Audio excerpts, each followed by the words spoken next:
Let's go ahead and get started. Many of you were surprised coming to Galapagos to find rocky reefs as opposed to extensive coral reefs. This is off of Red Beach at Rabbit Island, our first time getting into the water. Now, this does not negate the fact that we have an abundance of life on these rocky reefs, including numerous species of soft corals. These are Gregorian fan corals, and you can see there's a lot of particulate in the water. This is how they feed in this rocky reef shallow area. Now, we do have some reef-producing coral species. This particular genus is called Posiopora, which has over 9 different species underneath it. And this next one that you're going to see here in just a moment is called Pavona. Pavona has about 5 main species. Now, both of these groups can survive this brutal change of going from 60 degrees Fahrenheit to 80 degrees Fahrenheit between our 2 seasons. This is one reason we do not have extensive coral reefs. One of the biggest representations on the rocky reefs are from the phylum Echinodermata, which literally means spiny skin. This phylum on the planet has about 7,500 species, and it includes sea urchins, such as this white sea urchin, sea stars, sand dollars, sea cucumbers. This next one is called a crowned sea urchin. I was happy to find this. They're not the most common sea urchin that we have around here. However, this next species is quite common. We have seen these everywhere, and we've also seen these spines washed up on some of the beach areas. These are pencil sea urchins. Now, they're very slow moving on the rocky reef. They're grazers, but take a look at their spines. You will note that their spines are covered by numerous other species, encrustation algae, polychaete worms, colonial bryozoans. So whenever these move, they are the vector for movement of the other species, a fundamental part of this rocky reef. Some of the sea stars. This is one of our longest sea stars. This is called a pyramid sea star. And this next one isn't so common. It's called a Bradley's sea star. I'm sure many of you were able to find some of these stars. Now, over the sandy bottom right close to the beach, there were actually a few sea snails coming out. This is actually called a brown cone. This has a venomous barb in it. You want to be careful not to pick those up. And just close to the beach, in just a few feet of water, we were able to notice these, which are called tube anemones. Now, these are not true sea anemones. They're a distant cousin. These will colonize benthic areas. They will grow, and they'll be able to feed on all the plankton that's coming by in the current. And these are incredibly long-lived, getting up to 30 to 40 years. Now, over the rocky reef, we have certain large fish species. This is Flagcabria, which is a type of sea bass. Now, these fish species that you see tucked in, usually nocturnal, this is a beautiful one. This is called a hieroglyphic hawkfish. And these species that are tucked in lie in wait, which is to say they wait for potential prey to come by, and they tend to be a little bit more nocturnal in their feeding behavior. Now, over the rocky reef, we have a good representation from one group called the damselfish. Numerous species here. This is called a yellow-tailed damselfish, which is actually an endemic fish species to the Galapagos archipelago. Now, yellow-tailed damselfish will maintain a small algal patch. You could call it a garden if you like. This algal patch they will maintain. A sea urchin wanders in, they'll grab it in their mouth and throw the sea urchin to the side. Large fish come in, they'll run them off. If you accidentally put your hand in their garden, they will forcibly bite you. Small fish, big attitude. Now, some of the larger fish on the reef, we have a few different species of parrotfish, and this is one of the most common. This is a blue chin parrotfish, most likely a female. Now, parrotfish are fascinating because, for the exception of one species, all parrotfish on this planet are sequential hermaphrodites. They all hatch as females. As they grow out of the predatory range of certain predators, certain individuals, depending on the population dynamics, will turn into males. This is a blue chin male. These are called the terminal phase, or also referred to as super males. Wrasses do this, clownfish do this, certain sea basses do this. It's a wonderful way to be able to survive. Now, here in Galapagos, we have 3 main groups of eels. And this is a good representation from the conger eels. These are called Galapagos garden eels. Now, I took this fairly deep. This was probably at about 22, 23 feet in depth, just off of the beach area. Also, some of you are able to see a sea turtle. I think everyone has been able to see the Pacific green sea turtles. This is the only species that comes into Galapagos that nests here. This is a male. You'll note the long tail. But they come into the shallows to rest sometimes. And they will take a nap for 2 to 3 hours on the bottom. And there's one of our wonderful sailors, Juan. This was at Espinosa Point on Fernandina Island. Getting back to Echinodermata, these are green sea urchins. And take a look. They will bring debris up to their backs, kind of to camouflage them or protect them from potential predators. Also from the same group, this is actually a sea star. This is a Galapagos sun star. Now, it does not look like a sea star, but this has over 25 to 35 radial arms coming off of the center radius. This also has a different color morph, kind of an off gray that maybe some of you were able to see in the shallows. Now, look carefully in the center. There's a little blue dot. It was hard to capture this. This is only about an inch in length. This is a blue Molnar nudibranch. Nudibranchs are basically sea snails that do not have a calcareous outer shell to protect them. And the branchs are exposed, as you can see closely on the back. One of our usually well-camouflaged fish, but it was on a green bed. This is a stone scorpion fish. And usually they're almost the same coloration as their background, blending in. And some of you may have noticed some very bright white fish. This is called a harlequin wrasse. I mean, you generally only see these to the western part of the archipelago. And then we're able to get into the water with these. Now, it's one thing for us naturalists to explain the entire natural history of the Galapagos marine iguana, the only marine-faring iguana species on the planet. But it's different to get into the water and to actually see them use all of those adaptations that they've made in their natural history. Now, these will actively dive down and feed on algae. They're feeding on green and red algal species in the shallows, even down to depths of up to 70 feet, which have been noted around Fernandina Island. They will also dive down in areas that have waves pounding down just a few inches above them. So take a look at those elongated digits and those keratin claws. Those allow them to really lock onto this rocky substrate and be able to get up close to be able to scrape off that algae. Now, we notice this on land that they have a shortened snout as opposed to other iguana species. This shortened snout allows them to get right up to this rocky substrate and to be able to scrape off the algae with their 3 cuspid teeth, almost like a rake. They're going to devour as much algae as possible. Now, some of the other aspects, you can take a look that they only use their laterally flattened tails underwater. And this is what they will swim with when diving down. Now, that water was quite cold when we were at Fernandina, and they become very lethargic by the time that they're finished feeding. They might be down a few minutes at a time, grazing before they come up for a breath of air. However, they can stay underwater for up to over an hour. And being lethargic when they're starting to come out, they do need to go to land to be able to warm back up to their optimum temperature, getting over possibly 90 degrees Fahrenheit, and this allows them to start digestion of this algal species they've been feeding on. This was very quick. This is a flightless cormorant that just was swimming past me, and you can take a look here. You'll be able to see these massive tarsus or web feet. That's the only thing they use when they're swimming. They do not use those atrophied wings at all. And then this guy showed up.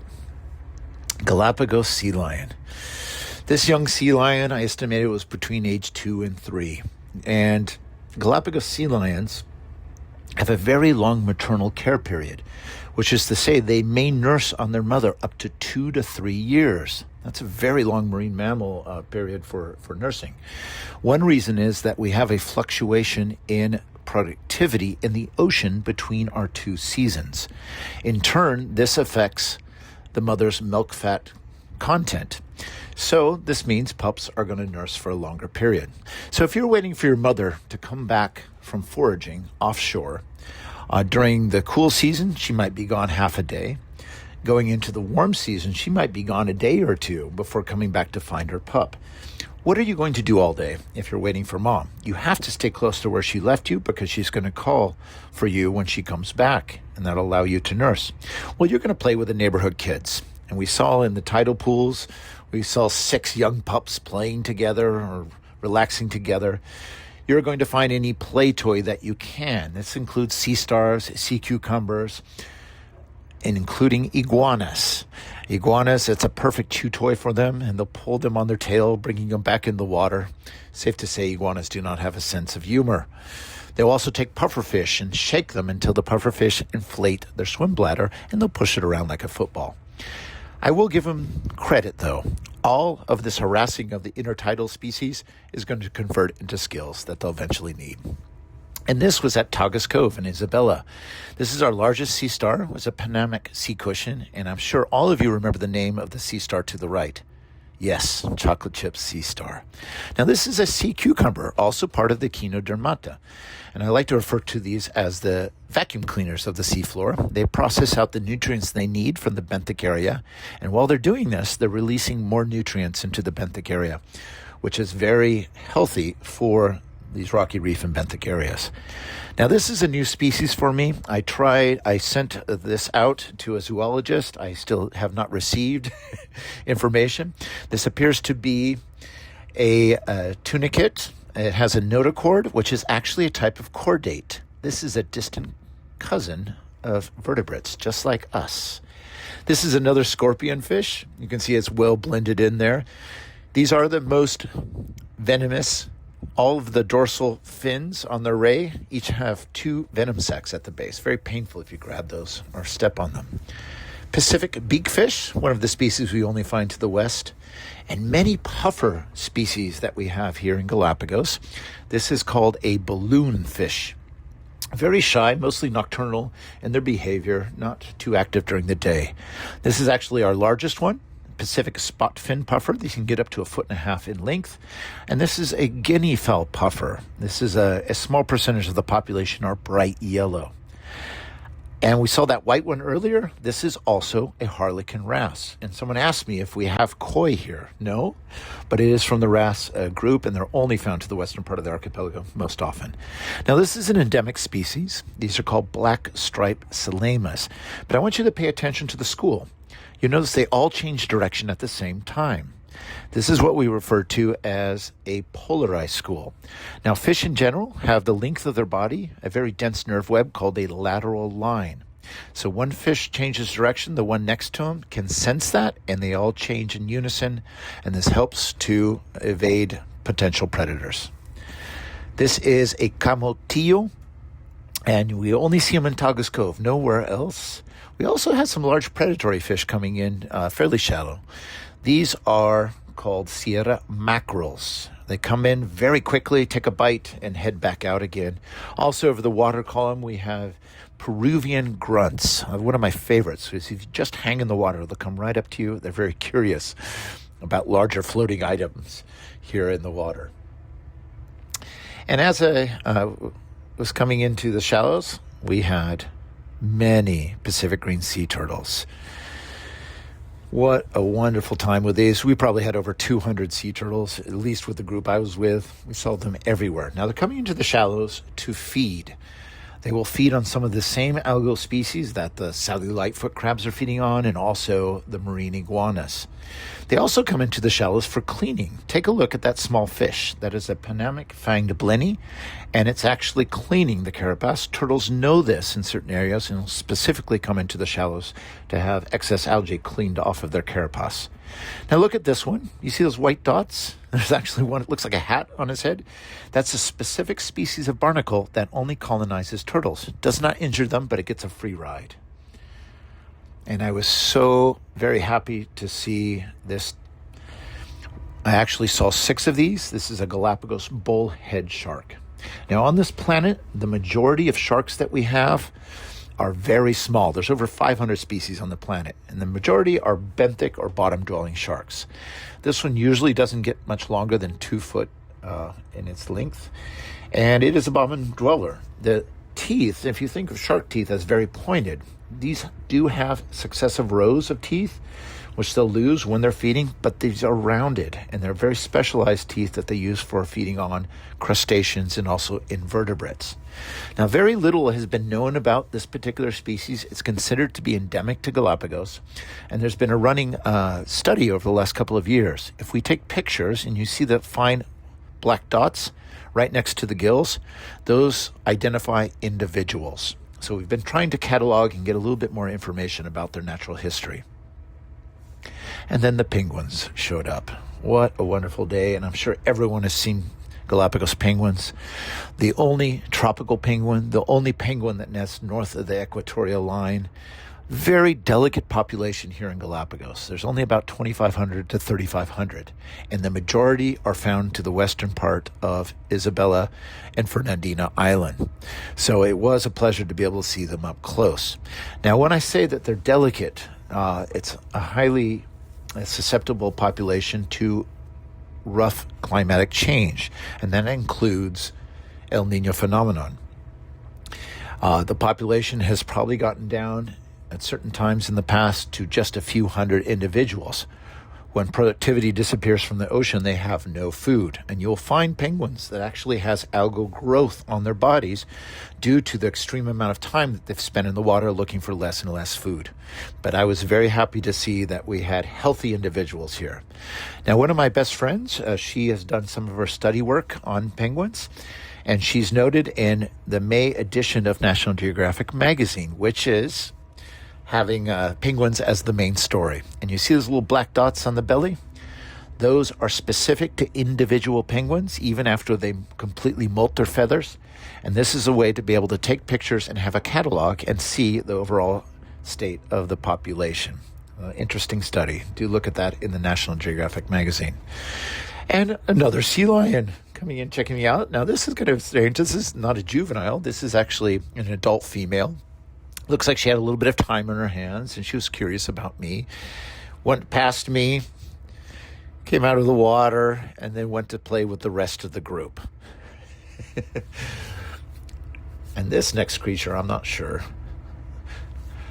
A type of pointer, I guess.